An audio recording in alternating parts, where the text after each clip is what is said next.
From the beginning of time, man has always had a pursuit of the best quality of life possible. That quality of life is not possible without resources. The form of resources we have accumulated has changed over time from cowrie shells, state-controlled money, precious metals, real estate, and stocks and bonds. Over the past 100 years, the world has been dominated by the US dollar and its reserves. But everything that has a beginning also has an end. A new financial revolution is upon us with the emergence of a digital economy. The way we earn, spend, and accumulate resources is fundamentally changing. A new asset has appeared that the wealthy have overlooked. Bitcoin has become the best performing asset of the past decade by far. With only 21 million ever in existence, there are more millionaires and billionaires in the world today than there are Bitcoin. Just by holding 0.25 Bitcoin today will put you in the top 1% asset holders in the world in the next 5 to 10 years. If you would have invested $100,000 in Bitcoin in 2013, today it will be worth more than $15 million. Bitcoin billionaire Raoul Pal says, Bitcoin's performance is so dominant and so all-encompassing that it is going to suck in every single asset narrative dry and spit it out. Never before in my career have I seen a trade so dominant that holding any other assets makes almost no sense. This is not an industry you can afford to ignore. If you want to remain in business, then you must adapt. Are you offering services in Bitcoin? Are you accepting payments with digital currencies? Have you adopted blockchain technology? Blockbuster Video at one point was the most dominant video service in the world. They had the opportunity to be part of Netflix, but they ignored the changing technology.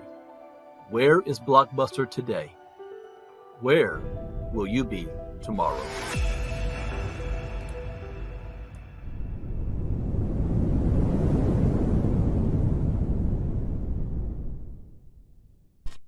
If I'm gonna put my wealth, I'm gonna take $10,000 and store them in Bitcoms. How do I know that a year or two from now anybody is going to accept them for anything? What if it's a fad and nobody wants them? See, the thing with gold is gold has value all by itself. If I don't have to be able to spend it, I can melt it down. I can make it into jewelry. I can use it in electronics. It has all sorts of properties that make gold intrinsically value all by itself. Right? It doesn't have to be traded for another product. It can be used. All right. Good morning, everybody. Welcome to Early Morning Crypto Talk on this beginning of a new week. And it's the last full week of October. Man, this week went by fast. Wow. Go ahead and type in the chat box where you're listening in from. This is 5-day challenge week, which I always do Crypto Talk on Monday, open to the public to get you guys exposed. For those of you that have not made the wise decision yet to be a part of our inner circle. Inner circle is priceless. So at least once a week or so, I give you guys an inside look at some of the things that we cover and we discuss in our Inner Circle Crypto Talk and invite you to our 5-day challenge. That is no cost for the entire week. Started tonight, I'm going to have first 2 nights is going to be still the basics. What is cryptocurrency?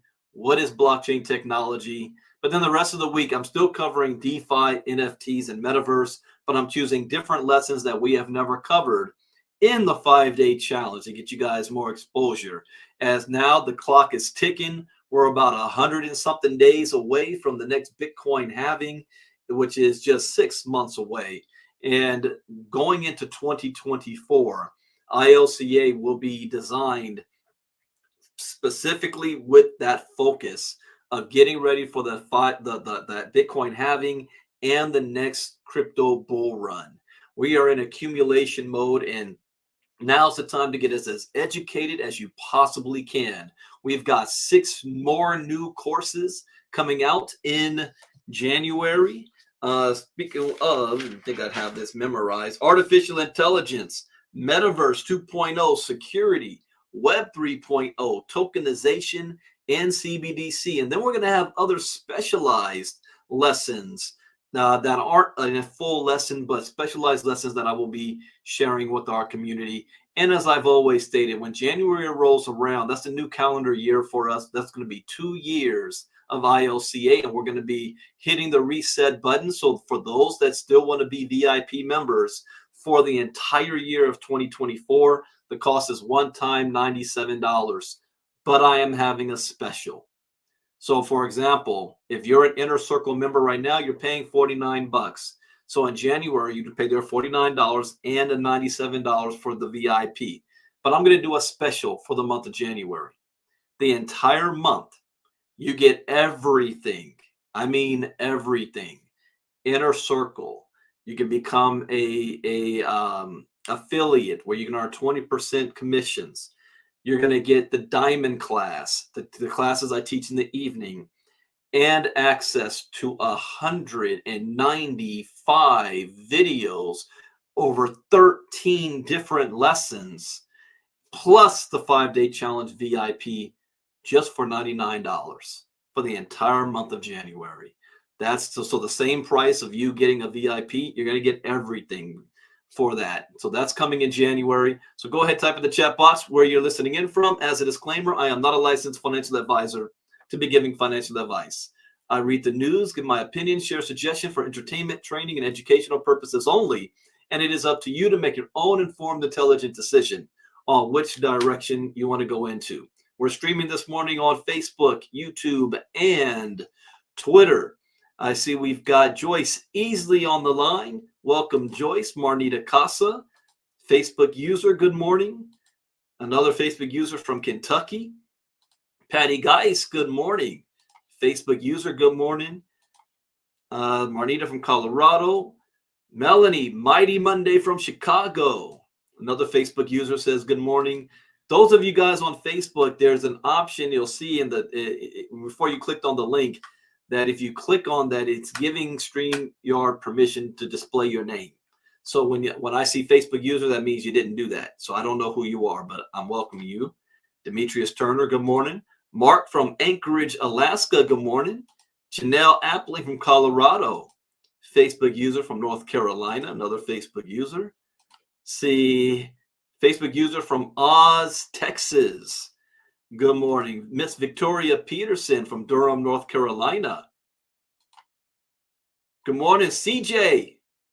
Good morning. CJ's on YouTube. Provis from Corpus Christi, Texas.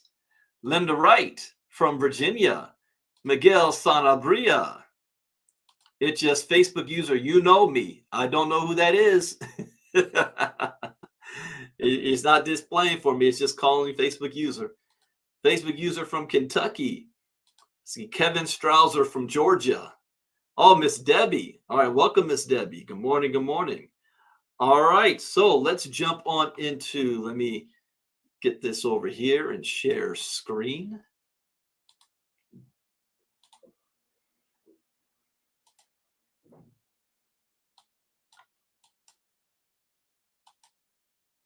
There we go. All right, so the crypto markets have been doing a little run today.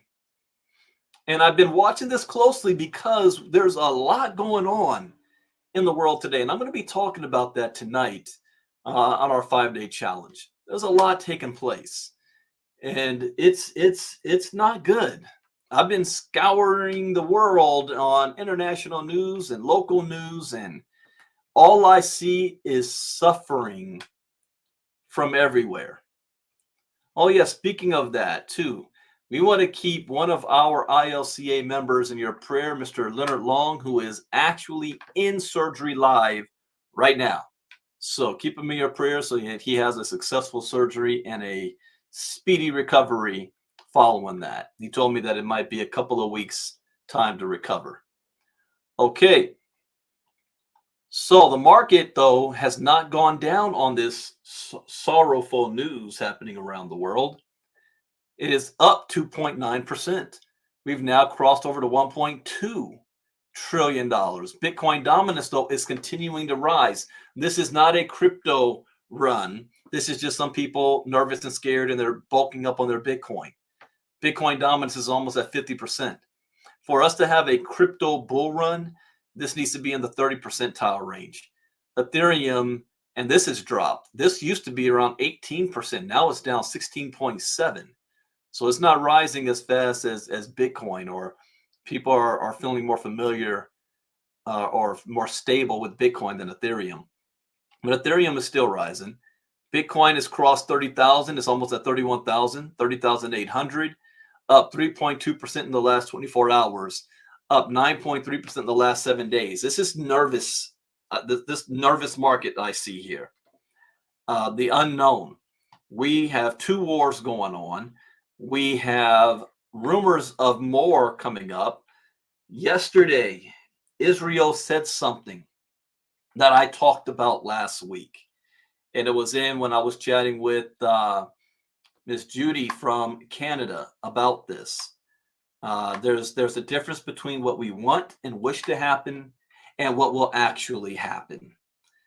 And Israel, I said it before, when the Gulf War happened and Saddam Hussein launched rockets at Israel, trying to bring Israel into the fold. And the reason why he did that was because he knew if Israel attacked him back, or any Muslim lands outside of Gaza and the West Bank, that would have united the entire Muslim world against Israel and made the conflict much, much bigger. So the United States, George Bush stepped in, and we told Israel to sit on their rockets. Do not respond. We'll send you Patriot missiles, a missile defense shield. We will take care of Iraq. And we did. But we had to, it was not easy. We had to force Israel not to react, because Israel unofficially has nuclear weapons. And if they attack or go skirmish with any other Muslim nations, now we have, you think the Middle East conflict is bad now, it's going to explode. So we avoided that then. It almost happened again when Syria, the whole Syria civil war conflict, started to bleed on over into Israel. And then Hezbollah in the north started to bleed on inside of Israel. But it was smaller skirmishes, and the United States was still sitting on top of Israel. But then 2 weeks happened, and it happened on TV. It was recorded when Hamas broke through the barriers and went on a murdering massacre through the villages. This was a wholehearted failure of the Israeli Defense Forces. How the hell 6-7 hours go by? I could walk from north of Gaza to south of Gaza in that amount of time. 7 hours and no police or military forces is showing up in the kibbutz. That's crazy. I could drive all the way to San Francisco from LA in that same time period. So thousands of Israelis are dead or injured. And then they took hostages, and not just Israeli hostages, from more than 30-something countries. And this didn't happen on a whim. This has been planned for a while. And they knew what the consequence was. The people in Palestine, not all of them are supporting Hamas, but they're the power in the region. So they have no choice but to live under Hamas's thumb as well. But who's going to be hurt by the reaction to that? The civilians in Palestine. And more than 50% of the civilians are children. Actually, I think it's up to 70% are children. Children. So when you look at international news, all they're showing is all the suffering and the dead bodies, and they don't censor their news like we do here in America. But then when you look at American or Western news, you're seeing and hearing all the stories of all the dead in the Hamas attack on the Israeli side, and the children and the women and the hostages. Like I said, all I saw was suffering, period. So one of the Israeli defense ministers issued a threat yesterday. And this is not a threat you take lightly. The last person that issued somewhat of a threat like this was Vladimir Putin, when he did not roll into Ukraine like he thought he would, And then he started saying, oh yeah, nuclear weapons is not off the table. Everything's on the table. That's what Vladimir Putin said. And everybody freaked out. And I even said it in our crypto talks. I said, see, with that's a man. If his back is against the wall, he knows he's going down. He's already old. He's already sick. He knows his days are numbered. He's going to be leaving the earth soon. And he's the type of man that will take everybody with him because he has not been able to fulfill his ultimate destiny. And do you know what that is? To bring back this glory of the Soviet Union and unite all of the old Soviet states that split apart after the Berlin Wall fell and the Soviet Union collapsed. It is in his core as a former KGB agent that our empire fell without firing one single shot, yet we got the largest nuclear arsenal on the planet. Russia does. That does not sit well with a man like Vladimir Putin. So before he leaves this earth, he wants to see something fulfilled. But then we have the Israelis.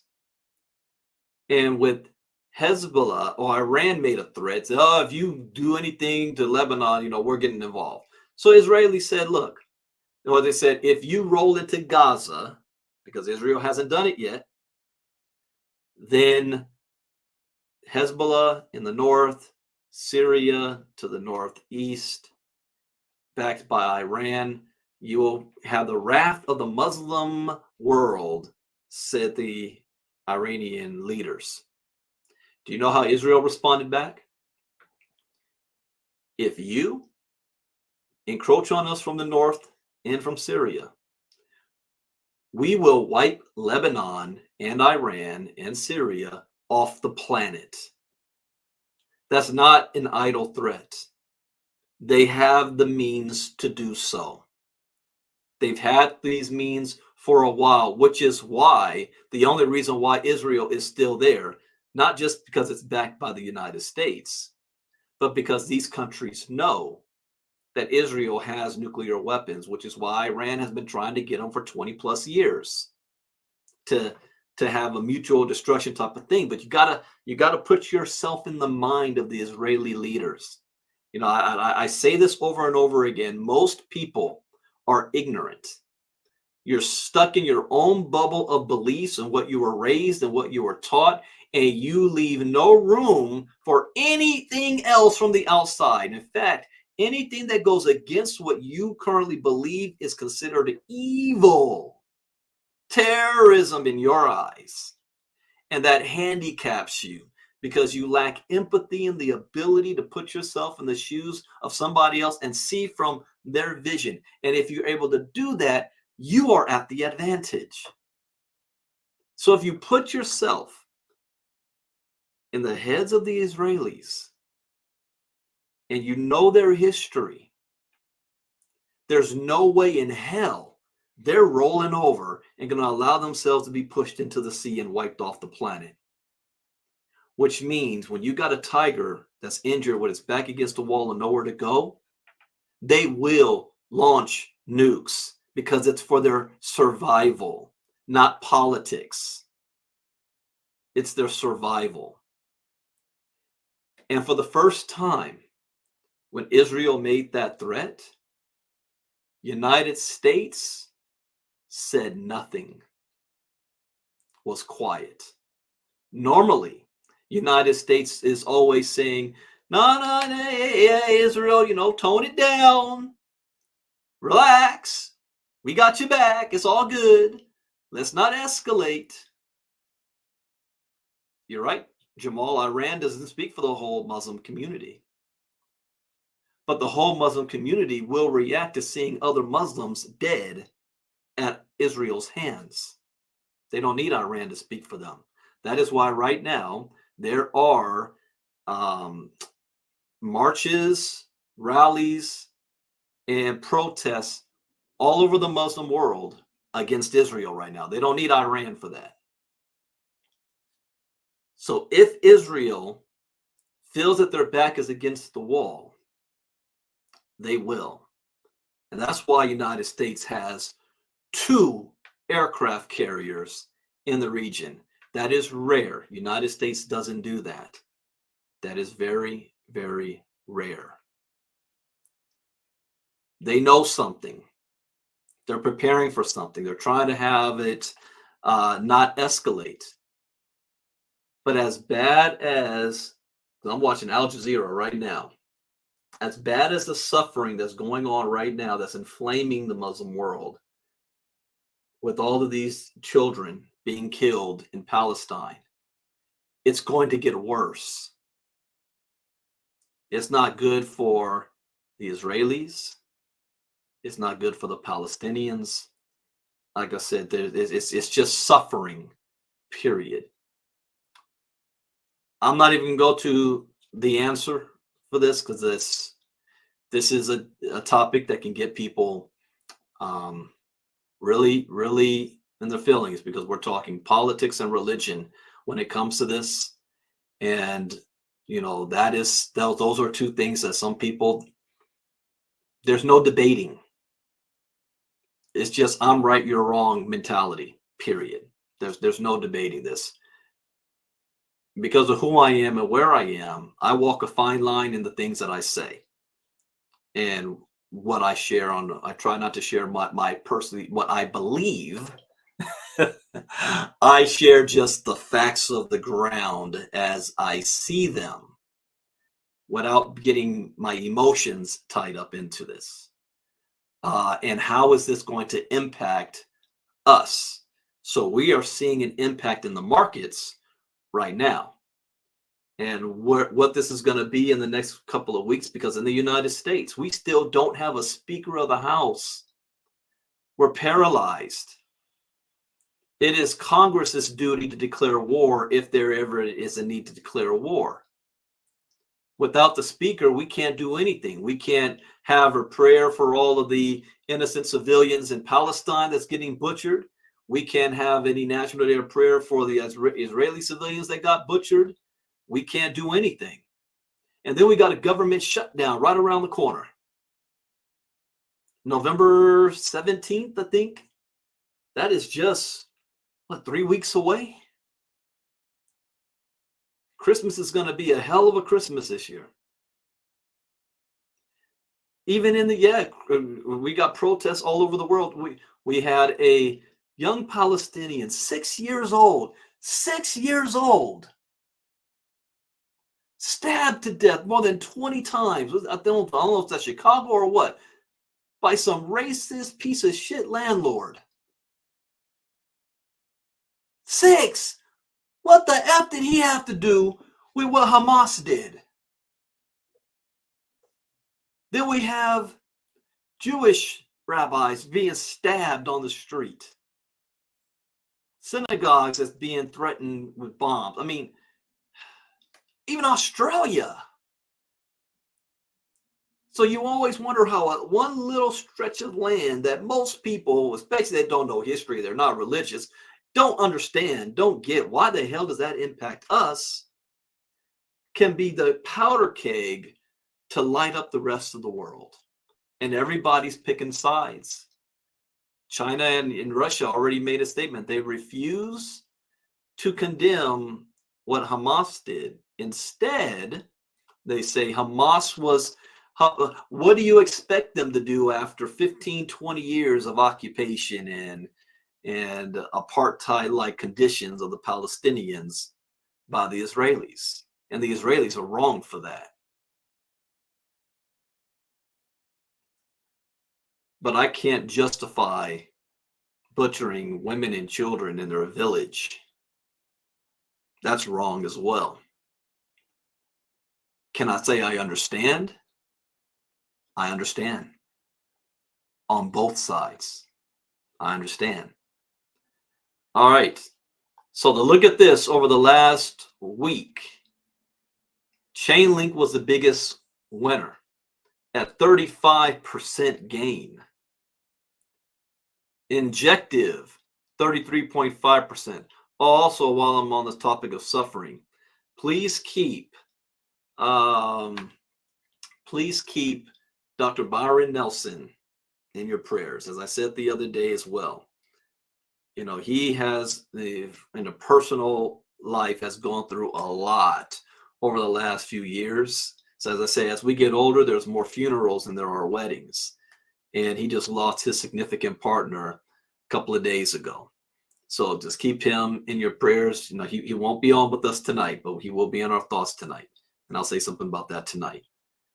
So we got Chainlink up 35%, Injective, Aave. So look at these. Double-digit green in the past week. Some might think this is a crypto bull run, but it's not. It's not. This is a reaction. Now, some say will it be a reaction to what's going on in the world, or is it a reaction to news or fake news of Blackrock ETFs coming? We don't know. Let's take a look at some of the things we got here. I agree, Jamal. Report exposes warrantless cash searches at Atlanta airport. Like I was talking with my dad even the other day. We were talking about, I'm 47 years old. I was born in 1976. Slavery ended in 1864. That's just a little over 100 years before I was born. My grandmother passed away. She would be 100 years old next year.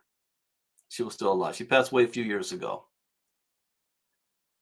Her grandfather was the first in her family born not a slave. I think her grandfather was born 1868, 67 or 60. My grandmother. Kidding me. 400 years of slavery. I am like Killmonger. I believe death is better than bondage. And I'm like, if I was born during the slave times, could I allow that? Hell no. I'd be the ones you got to take out. That's just me. But I was born in a different time, so I have different thinking.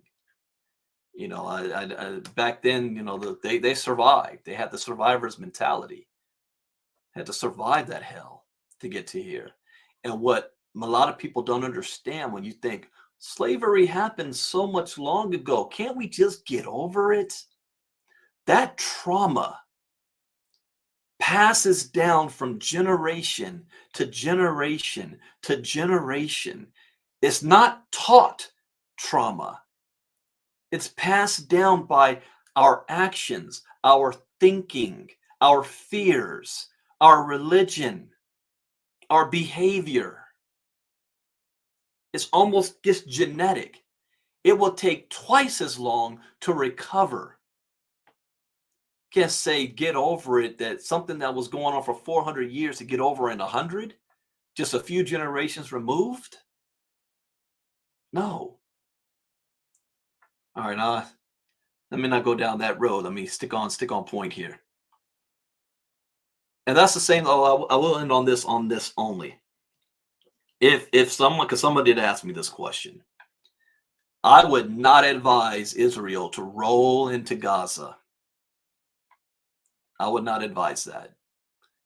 If anything, you make it known that you're making a campaign to go after the perpetrators that attacked you, while at the same time, you can't have the stick and just a stick. You got to have the Oliver branch. At the same time, have situations to improve the Palestinians' lives.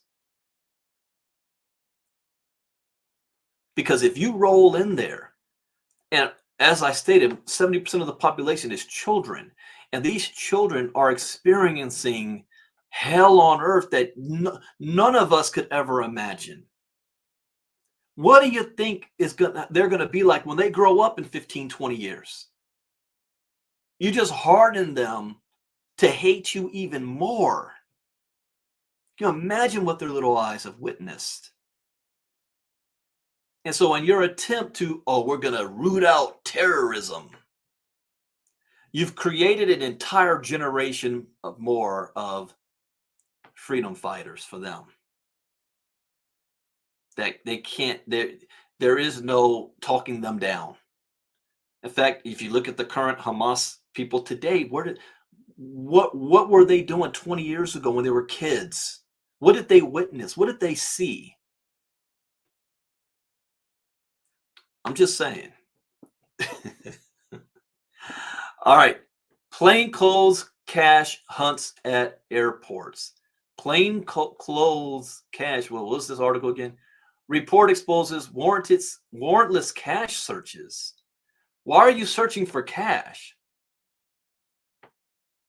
Atlanta News First recently shadowed DEA task force officers at Hartsfield-Jackson, observing them as they discreetly moved from gate to gate. It's in Atlanta, huh? Passengers were searched right after scanning their boarding passes, often without any clear indication of the officer's actual identity or purpose. Oh, hell no! Film director Tabari Sturdivant recounted his unsettling experience. Mistaking a DEA agent for a Delta representative due to displaying airport credentials, he said, he just approached me and he asked me for my ID. He didn't state who he was. He just asked me for ID, and I thought he was a Delta agent. He had airport credentials on, and so I gave it to him immediately. The filmmaker noted that the DEA agents didn't find anything suspicious, but asked him, "Are you high? Have you smoked? Do you have any drugs in this bag? Do you have any money?" Really? Warrantless searches and seizures directly violate the Fourth Amendment, which is aimed at safeguarding American citizens from such unreasonable intrusions.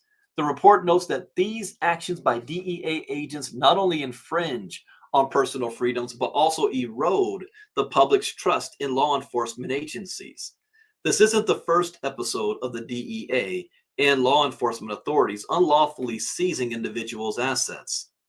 Take, for example, the DEA's extensive track record of orchestrating cold consent encounters at Amtrak stations, mirroring their tactics at airports. In 2021, FBI agents confiscated $86 million from safety deposit box. What?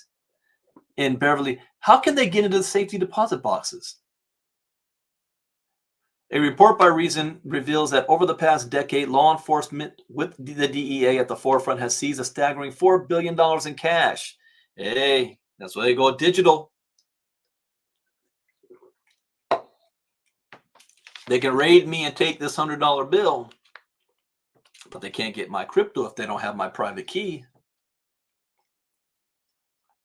All right, this is interesting. Okay, what do I have next here? Skybridge boss Scaramucci predicts Bitcoin's value could multiply 11-fold with Blackrock's ETF approval. 11-fold. Anthony Scaramucci, founder of Skybridge Capital, believes that if the U.S. SEC approves BlackRock's spot Bitcoin exchange-traded fund, the value of Bitcoin could surge significantly. I agree.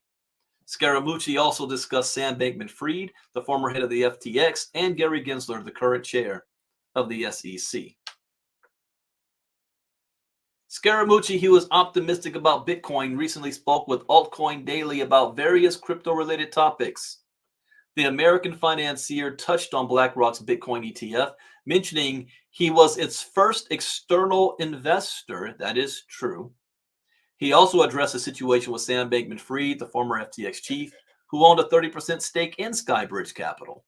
Scaramucci said he's negotiating with the bankruptcy estate and has no plans to testify in Bankman-Fried's trial. The Skybridge leader stated he spent approximately 4 hours with the DOJ, who informed him that his testimony wasn't required. "I've been very public that I think he's a fraud." Sam equivocated his ADHD and his sloppiness and his disorganization as a cover for the crimes that were committed. You can't have $8.8 billion of your customers' money in your personal account, no matter what your excuse for that. You cannot do that. And here's the thing. I still believe that Sam Bankman-Fried was a puppet. Somebody behind the scenes was pulling the strings. He's just a face, just like Sam Altman of the ChatGPT and the WorldCoin. They're the face. There's a power behind them. And that reminds me, Doreen, I still got to watch that video you sent me. There's a power behind them that is really pulling the string. You really think a guy who has ADHD and sloppiness and disorganized was able to create in 2 years a multi-billion-dollar organization with his girlfriend as the CEO of their financial institution? You really think that's possible? Well, you might say, only in America, right? Born in the right family, know the right people. I think the sentence will be lighter than people expect. Yes, it'll be lighter because they don't want him being exposed or him exposing the real people behind this. Regarding Bitcoin, Scaramucci predicted that if Blackrock spot Bitcoin ETF receives approval, Bitcoin's valuation could multiply by 11. He theorized significant capital inflows if ETFs from leading financial entities gain SEC approval. Think of the magnitude of that. If there's $100 billion that flows in Bitcoin, that can have an 11 times factor in terms of valuation. So you could see Bitcoin go from a $600 billion asset to a 600 what? He thinks, because right now Bitcoin by itself market cap is 5.6 5.6, is that right? I'm looking at Chainlink. Let's do this again. 600 billion. At most, I think Bitcoin got to 1.1 trillion. He thinks you can go from 600 billion to 600 trillion? I don't even think it can go that high. Moreover, Scaramucci mentioned his acquaintance with Gary Gensler from their time at Goldman Sachs. At Goldman, Scaramucci worked in various roles, including investment banking. You know what? You know how I operate. What if he's 90% wrong? 90% wrong still puts this at 60 trillion. Shit. What if he's 99% wrong? What about 6 trillion? The entire crypto market cap only got to 3.2, 3.3 trillion. And Bitcoin by itself can double that if he's 99% wrong. Golly. At Goldman, Scaramucci worked in various roles, including investment banking, equities, and private wealth management. Scaramucci described Gensler, Mr. Burns, now SEC chair, as roundly disliked during his Goldman tenure. I'm not surprised. He speculated that Gensler might have felt slighted by Bankman-Fried's generous spending in Washington. Labeling Gensler as sanctimonious righteous, Scaramucci predicted he still might pose significant challenges for the crypto sector for some time. I agree with that. It almost seems like Gary Gensler is so narrow-minded when it comes to crypto regulation, because you look back at his MIT teachings from 2018, he seems to get crypto early on before a lot of other people did. Guys like this, they know more about crypto than I do. But they go up there and act stupid and play stupid. I said the same thing about Jamie Dimon in 2017.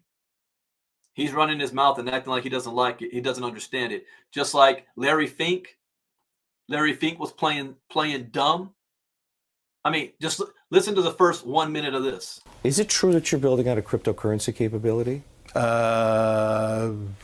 No. I mean, we're looking at it. We're looking at blockchain technologies, and we're looking at all the But blockchain isn't crypto. Blockchain is just the underlying technology. Well, don't your clients want crypto exposure? No, I don't believe any client has sought out crypto exposure. Really? Yes. But at some point they might. Do you need to be prepared? I don't, at the moment, no. I have not heard from any one client they're looking to buy a cryptocurrency at this time. But right now, I can tell you it worldwide, I have not heard from one client who said, I need to be in this. Blackrock. You see that? I don't know. I don't know what's going on. Hey. Don't follow what they say. Follow what they do. All right, some Lightning Network news. So Lightning Network developer warns about major vulnerability, abandons security tasks. Antoine Riard, a Lightning Network developer, recently disclosed a major vulnerability affecting Bitcoin's scaling layer. This vulnerability, which was addressed with a series of mitigations, involves a new transaction relay jamming attack that can affect shared funds and channels. Riard abandoned Lightning Network related work after testing the feasibility of these attacks in the open. Antoine Riard, security researcher and developer of the Lightning Network, Bitcoin's Layer 2 scaling solution, has recently revealed a new major vulnerability affecting funds available in channels. The vulnerability involves what Riard calls replacement cycling attacks. That is something I need to write down. You're not familiar with that. Replacement cycling attacks.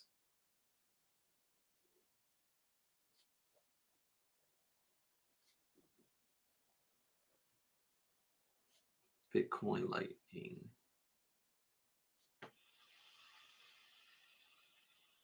All right. Which manipulate the state of hash time lock contracts, a fundamental part of the inner workings of the Lightning Network. The researcher introduced mitigations to this kind of attack on October 16th, clarifying that he was not sure if these actions would stop malicious actors from taking advantage of these vulnerabilities. I think this new class of replacement cycling attacks puts Lightning in a very perilous position, where only a sustainable fix can happen at the base layer, adding a memory-intensive history of all seen transactions or some consensus upgrade. This is all computer language mumbo-jumbo I don't understand. Mark Bolzern probably does. A lesson in terms of Bitcoin protocol deployment.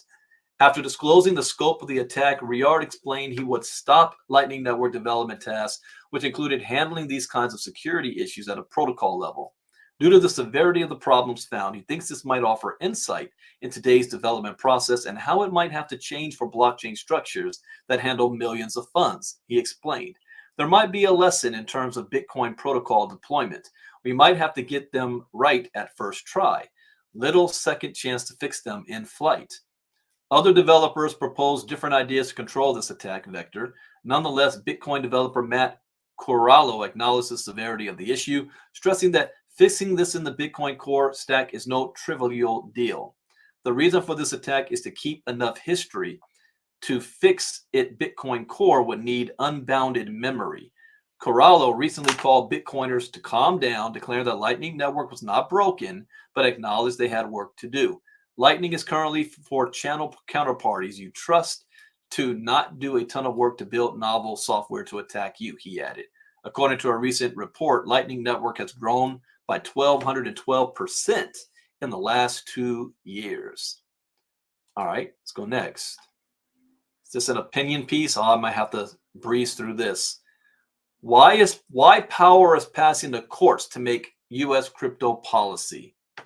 Congressional inaction, the decline of the Chevron doctrine and regulation by enforcement, and decentralizing policymaking, power over technologies like blockchain and AI. All right, I'm just going to look at the topics here. Regulating new technologies has never been easy, but it is especially difficult in the modern era. The U.S. legal system faces an unprecedented challenge due to emerging blockchain and AI technology. Should the U.S. legal system fail to manage these changes effectively, the next decade of technology innovation may bypass the U.S. for broader shores. I agree with that statement. Why should non-lawyers care? The consequence of this power shift has been readily apparent in the regulation of decentralized technology industry. The industry struggles to comply with a patchwork of judicial decisions across jurisdictions and varying state laws. In other words, instead of the politicians writing laws or the SEC saying what's going on or what they want to see, they are doing regulation through enforcement, regulation through litigation. They're just going to sue you before telling you what you're actually doing wrong. Just going to sue you. And there's been congressional inaction. Trend 2, decline of the Chevron doctrine. What is that? Courts generally defer to the expertise of agency determinations. This doctrine of judicial deference to federal agencies is rooted in the Supreme Court's 1984 decision in Chevron USA Inc. versus Natural Resources Defense Council. However, the Supreme Court is signaling that the Chevron deference era may be coming to an end. The court granted certiorari in Loper Bright Enterprises versus Raimondo in 2023 to explicitly consider whether to overturn the Chevron doctrine. This means that judges may soon create binding precedent without the need to defer to agency expertise. Practically speaking, we are likely to observe even more fragmentation as a result, this time among the courts. Okay. Trend 3, regulation by enforcement. We know that. Where do we go from here? State and federal judges, state agencies, and state legislators should be prepared to make consequential decisions on legal issues regarding emerging technologies. That's true. First, state legislators should allocate more funds for training themselves. In other words, get educated. That is true. The National Association of Attorneys General has been training their members for years on technology issues. In one of these trainings, the author queried AGs, deputies, and their staff about their biggest concern around digital assets. You know what's funny? I'm on season 4 now of Billions. And Chuck Rhodes, who is now the Attorney General for the state of New York, one episode, the entire episode is about voting using blockchain technology on mobile phones. And of course, the politicians are against it. I've been saying this over and over again. Blockchain technology will disrupt every single industry, but the last one it'll disrupt is voting. And there's a whole, I was like, dang, they're still talking about this? The whole thing was about blockchain for crypto, blockchain for voting, and why politicians were against it because they want to suppress the vote of a certain group of people.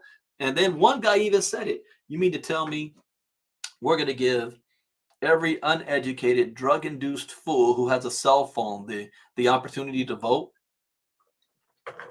This is America. Yeah. This isn't Starship Troopers where you have to take a certain test and graduate, and only then can you become a citizen and the right to vote. In our Constitution, everybody has the right to vote, whether you like them or not, or their politics or their religion. But he said it. He said, no, we don't want those people voting. We don't want that brown community voting. No. Everybody's got a cell phone. We don't want everybody to have the right to vote. Very interesting episode. It's in season 4. All right, let's see. Anything else here? Nah. All right, next up. OpenAI found Sam Altman's Worldcoin. Okay, here's some more Worldcoin news. Switches orb rewards plan to boost WLD supply. Users will receive WLD tokens instead of USDC starting Tuesday, as per a new developer document. Users will receive WLD tokens instead of USDC. Why are they making this switch? The ambitious and controversial Worldcoin project will switch operator rewards from USDC stablecoins to its world tokens. I wouldn't be down with that. I'd want the stablecoin because your WLD token can end up being worth nothing. Increasing the token circulating supply in the open market. The WLD token was launched with a relatively low circulating supply of just above 100 million. Worldcoin said in a Sunday post. This was due to the goal of creating a network of as many human beings as possible. To achieve this, the majority of the WLD token supply will be given to new and existing users in the form of user grants over the years to come. Worldcoin is an identity protocol backed by OpenAI founder Sam Altman. The protocol uses a hardware unit known as an orb. The protocol uses orb to identify individuals and prove they are human by scanning their irises. So the only way I can prove I'm human by scanning my eyeball. You create the problem and then you create something to solve the problem. I don't trust in this whole project. All right, Morgan Stanley Crypto winter may be over. Crypto spring likely on the horizon. Really? This is from Morgan Stanley. Global investment bank Morgan Stanley believes that crypto winter may be in the past and that crypto spring is likely on the horizon. I still believe crypto's got to drop at least one last time before the halving. And there's still so much happening in the world that can cause that. So I'm still saying my goal, not my goal, my projection is 15K bottom. So Global Investment Bank Morgan Stanley's Wealth Management Division published a report titled, Will Crypto Spring Ever Come? Morgan Stanley analyst Denny Galindo outlined that there are 4 phases of cryptocurrency prices. The 4-year crypto cycle roughly corresponds to the 4 seasons of the year. Just as a farmer avoids planting seedlings in the winter or too late in the spring, crypto investors want to know when crypto spring has arrived to maximize their investment growing season. While stating that there have only been 3 crypto springs to date, and acknowledging that there is still a lot to learn, he emphasized, based on current data, signs indicate that crypto winter may be in the past, and that crypto spring is likely on the horizon. Galindo described crypto spring as a period preceding each halving, where the price of Bitcoin generally recovers from the cycle's low point. But investor interest tends to be weak. He pointed out that there have been 3 crypto winters since 2011, lasting about 13 months each. Remember Professor Sistrunk in the last 5-day challenge pulled out the chart and went over this every 4-year cycle. He'll be back tomorrow night, so I'm sure he's going to want to talk about this again. Historically, most of Bitcoin's gains come directly after a halving event that occurs every 4 years. That is true. Estimates vary, but history indicates that the next halving could occur sometime in April 2024. Galindo detailed, reiterating, signs indicate that crypto winter, Bitcoin's cyclical bear market decline, may be in the past. The analyst concluded, while no one can tell you if now is the right time to buy or sell crypto, today is the right time to learn more about the crypto markets. Whoa. Today is the right time to learn more about crypto market cyclical tendencies so that you can ask questions, monitor trends, and determine for yourself if the cycle will repeat for a 4th time and whether to invest. And where do you go to learn? Brandon, I want to learn about this stuff. Where do I go? ILCAchallenge.com. Register and be a part of our 5-day challenge this week. Starting tonight, 8 p.m. Eastern, 5 p.m. Pacific. A growing number of individuals and analysts have expressed optimism regarding the outlook for Bitcoin and the overall crypto market. In April, Standard Chartered Bank said crypto winter is over, predicting that the price of Bitcoin could reach $100,000 next year.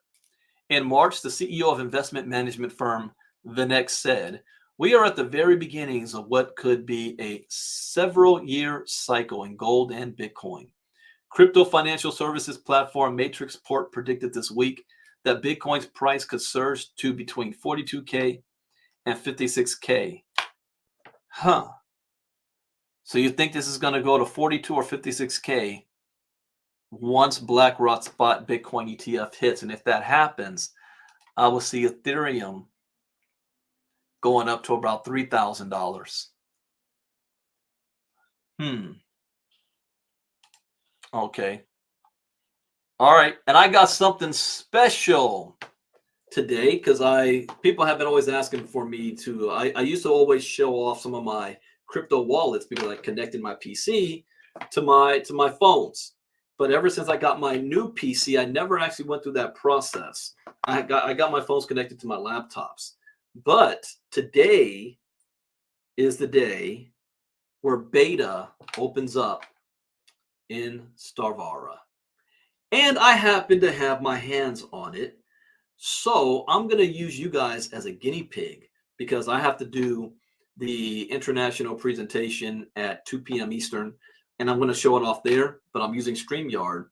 So I actually want to test to see if this can work. So you guys are about to get a sneak peek at what the Windows, no, not the VPN. What our first product that we're bringing to the market actually looks like. So let me connect. Oh, it says I'm still connected. Okay. And I'm going to share a screen in a moment. Let me just make sure this works. Present, share screen. All right, you're able to see that.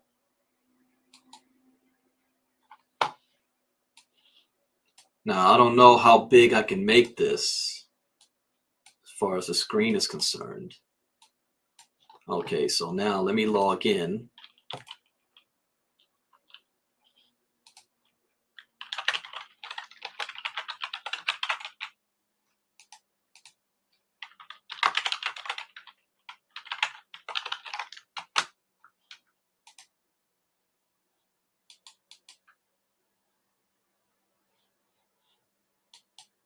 There we go. Now I'll share screen again.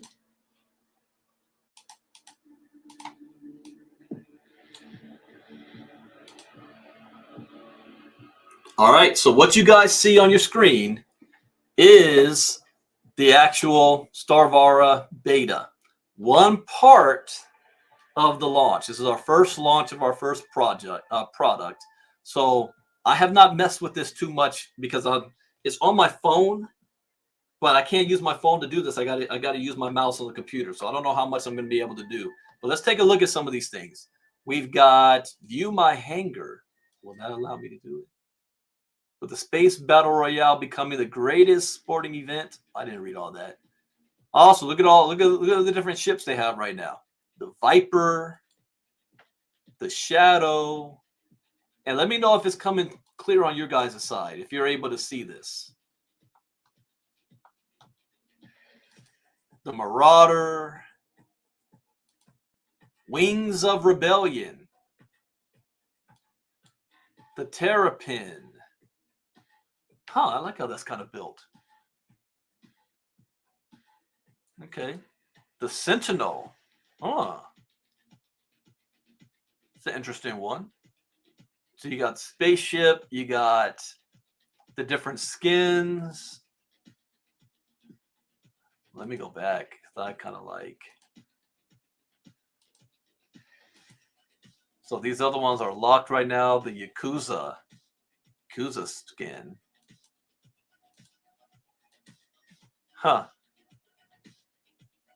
Graffiti skin. Then you can choose your weapons: blasters, lasers, railgun, plasma bolt, kinetic gun. Okay, let's go back. Let's see what else we got here. View hangar. Oh wow! View your Vara balance. I didn't see that before. So when it's live, I'll have my Vara balance sitting there. We got the codex, the ships, what they do. The Viper is a great all-rounder, fast, agile, and tough. Okay. Weapons, abilities, power-ups. Chris, I know you're watching this right now. You're going to master all of this stuff. Oh, okay. All right. Then we got game settings. I fly in inverted. So what that means is when you press down, the ship goes up. When you press up, the ship goes down. That's how I fly. But if you want it the other way, you just turn your inverted flight control off. Video settings. Now remember, this is a game that's going to be on all consoles and your VR headset. So this version is the mobile version. Sound settings. Can you guys even hear the sound? Because this is playing some noise right now. And I got to figure out how to have, if I'm sharing screen, to be able to have audio on while I'm sharing screen. I don't know why it doesn't do that. All right. Then we got, well, what does it look like if I play? So the first thing when you guys get this, if you're a founding member, Explore training mode. You got to go through the training mode first. So training missions and then mode lock, complete the training missions. AI Battle Royale, train against AI. Huh. Okay, let's do, click on training missions. So flight controls, master ship maneuvers and thruster control. Then you have main weapons, learn to fire, manage health, and equip weapons. And then abilities, utilize spaceship abilities to gain an edge over your opponents. Battle Royale systems, navigate the arena and avoid elimination. Battle match, apply your newfound skills in the arena. So you got to go through, before you can even get to the arena, you got to pass all these tutorials. Now, this isn't going to work right because, like I said, I'm using a mouse and not the phone. So start now.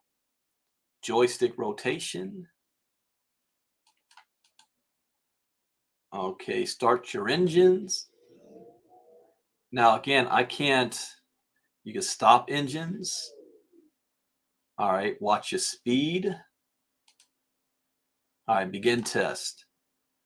So when you first start, you got to navigate your way through these rings. Now, again, I'm not going to be able to control this right because I'm doing it with my mouse. But you got to go through 20 rings on this first step. And I think when I'm playing on the phone, this is going to be the most difficult part for people to get used to. This is why you should practice. See, since I'm going almost a straight line here, there's no problem for me right now. But I love the graphics, especially for this just being on a mobile device.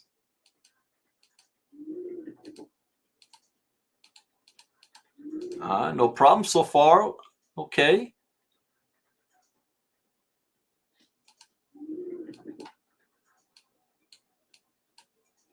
Oh, I'm going to miss this. I missed it. And my time's going to run out. So there's a clock timing. This is like Marnita when we were doing those missions on Grand Theft Auto on the boats. And you gotta get to the flags in the right time. It's like that. In the main menu. So I only cleared 6 out of 20. So I can't move on to the next. But here's a sneak peek. And oh, you do hear the sound. Okay. So I will be showcasing this again on the international presentation at 2 p.m. Eastern. So you might want to let everybody know. And then I'm going to be doing lives all the doggone time, showing this stuff off. Because we're now in game time now. People say, oh, wait till the product actually comes out. And this is only a small part of what VARA is all about. This is just the first. So, all right, everybody, let me stop sharing screen. I'm excited. I'm excited about this.